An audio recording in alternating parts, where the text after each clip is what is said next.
La France avait dit qu'elle se joignait à l'opération Gardien de la prospérité, créée par les États-Unis pour garantir la circulation en mer Rouge.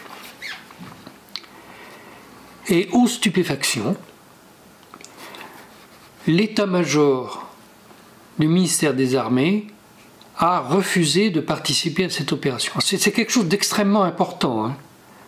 Moi j'avais dit, bon, ils obéiront, ce sont des militaires, même s'ils ne sont pas contents. Mais non, ils ont refusé. Il faut se rendre compte que ça n'est jamais arrivé dans les armées françaises. Hein.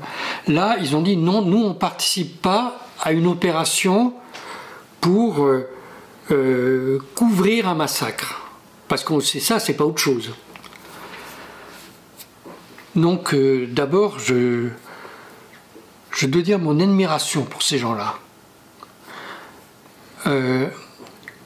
Ensuite, c'est une des conséquences de la réforme du code militaire après la guerre d'Algérie.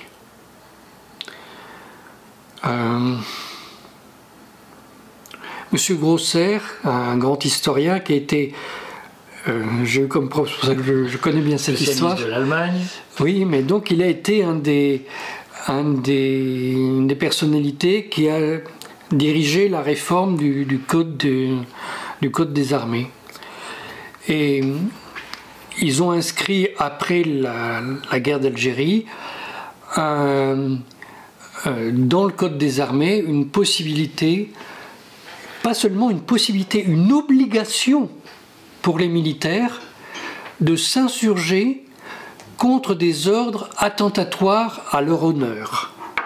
Donc, le code militaire précise que si votre supérieur vous demande de massacrer des gens, de massacrer des civils n'importe comment, vous avez le devoir de vous insurger contre cet ordre et vous avez la possibilité d'arrêter vous-même votre supérieur.